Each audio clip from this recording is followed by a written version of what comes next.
आजाद Hindustan live, सच के साथ। 5 दिनों से चल रहे व्यापारी संगठन का धरना आंदोलन सोमवार को हुआ समाप्त। सनाबद तीर्थ नगरी ओमकारेश्वर में व्यापारी संगठन द्वारा पिछले 5 दिनों से चल रहे धरना आंदोलन को देखते हुए थाना मानधाता के पुलिस कंट्रोल रूम में एसडीएम चंद्र सिंह सोलंकी की अध्यक्षता में व्यापारी संगठन के प्रतिनिधि मंडल और नाविकों के साथ एक बैठक ली, जिसमें तीर्थ यात्रियों की सुविधा और सुरक्षा को ध्यान में रखते हुए व्यापारी संगठन की आरक्षित और सुरक्षित घाट की प्रमुख मांग पर चर्चा की गई। बैठक में उपस्थित नगर परिषद अध्यक्ष अंतर सिंह बारे ने कहा कि बड़ी संख्या में तीर्थयात्री ओमकारेश्वर आते हैं और विगत कुछ समय से लगातार यहाँ तीर्थयात्रियों की संख्या में इजाफा हो रहा है, जिसे देखते हुए श्रद्धालु की सुविधा सुरक्षा को ध्यान में रखकर यहाँ के प्राचीन पौराणिक महत्व वाले घाटों को स्नान के लिए आरक्षित करने की बहुत आवश्यकता है।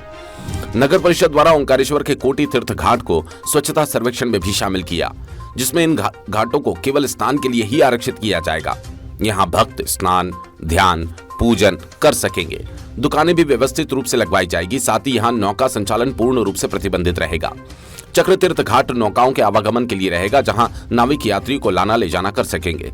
साथ ही प्रसादम योजना के तहत ओंकार मठ पिछला घाट का विस्तार कर नाव के लिए प्लेटफॉर्म बनाकर दुकानदारों के लिए 500 दुकान भी बनाई जाएगी।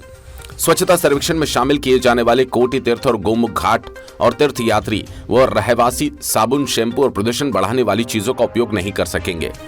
एसडीएम चंद्र सिंह सोलंकी ने कहा, हम पिछले कुछ दिनों से व्यापारी संगठन, नाविक, जिला प्रशासन से चर्चा कर रहे थे, परंतु कुछ निर्णय नहीं हो पा रहा था। मंगलवार से आदेश जारी कर नौका संचालन कोटि तीर्थ घाट से प्रतिबंधित किया जाएगा। साथ ही चक्र तीर्थ से कोटि तीर्थ घाट को जोड़ने वाले रपटा पुल से भी आवागमन बंद किया जाएगा, ताकि मंदिर परिसर के मुख्य प्रवेश द्वार पर अधिक संख्या में भीड़ एकत्रित न हो। चक्रतीर्थ घाट से आने वाले तीर्थयात्री चारण धर्मशाला के पास स्थित नए रास्ते से होते हुए मुख्य मंदिर मार्ग से ओमकारेश्वर मंदिर पहुंचेंगे। एक जगह से आवागमन से तीर्थयात्रियों को भी सुविधा रहेगी और भगदड़ की स्थिति का डर भी नहीं रहेगा। नगर परिषद कल से ये कार्य कर दिया जाएगा। सीएमओ मोनिका पारधी ने कहा कि बैठक में जो निर्णय लिया गया उसका निश्चित रूप से पालन कराया जाएगा। इस पर व्यापारी संगठन ने सहमति जताकर आंदोलन को समाप्त किया। धरना स्थल पर SDM Chandra Singh Solanki, CMO Monika Pardhi, TI Balram Singh Rathore, तहसीलदार उदय मंडलोई ने व्यापारियों के साथ बैठक कर धरना समाप्त करवाया। सनावत से विवेक विद्यार्थी की रिपोर्ट। अभी हमारी व्यापारी संघ से चर्चा हुई है, क्योंकि इनके जो विषय है वो जनहित से संबंधित है।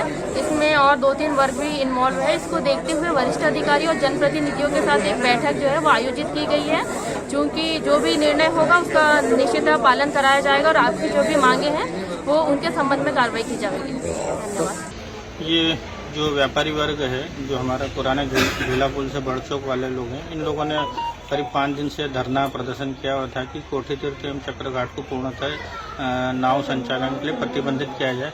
इसी संबंध में हम लोग बार बार चर्चा कर रहे थे, इन लोगों से भी कर रहे थे, नाविक संघ से भी कर रहे थे और जिला प्रशासन से भी कर रहे थे, परंतु कुछ निर्णय नहीं हो पा रहा था। आज हमारी नगर परिषद अध्यक्ष महोदय और मेरी पूरी प्रशासन की टीम के साथ हम लोगों ने बैठक किया। उसमें बहुत सारे निर्णय लिए गए। उसमें से कुछ जो निर्णय है नगर परिषद की ओर से उसमें कार्रवाई की जाएगी। मेन जो मेरी ओर से किया जाएगा वो कोटि तीर्थ घाट को पूर्णतः प्रतिबंधित कर दिया गया तथा जो चक्र तीर्थ घाट है वहां से नावों का संचालन किया जाएगा तथा एक सिंहस्थ समय पे एक ब्रिज बना हुआ था, उसको बीच में से ब्रेक करके सीधा मार्केट की तरफ आएगा। इस ओर हम लोग प्रयास कर रहे हैं। ये नगर परिषद द्वारा कल से ये कार्य कर दिया जाएगा और इस संबंध में आदेश मेरे द्वारा कल जारी कर दीजिए। जो वो हड़ताल श्रमिक जो 5 दिवसीय जो कर रहे थे, जिसमें यात्रियों के आवागमन को लेकर विषय पर चर्चा हुई और कुछ घाट आरक्षित करने के विषय को लेकर चर्चा हुई, जिसमें से नाविक संघ, जिला प्रशासन, माननीय एसडीएम साहब और जनप्रतिनिधियों के द्वारा थाने के सभा कक्ष में बैठक रखी गई। इसमें महत्वपूर्ण बिंदुओं पर चर्चा की गई, जैसे कि नाव वैलिड नावें करना, दूसरा कि जो नाव को किस स्थान पर वैलिड घाट देना है, जिसमें जनप्रतिनिधियों द्वारा और प्रशासन के द्वारा सारे चयनित घाट किए गए हैं, जिसमें से हमने कोटि तीर्थ घाट जो कि नहाने के लिए, पूजा पाठ के लिए अभी वर्तमान की स्थिति में आरक्षित किया है।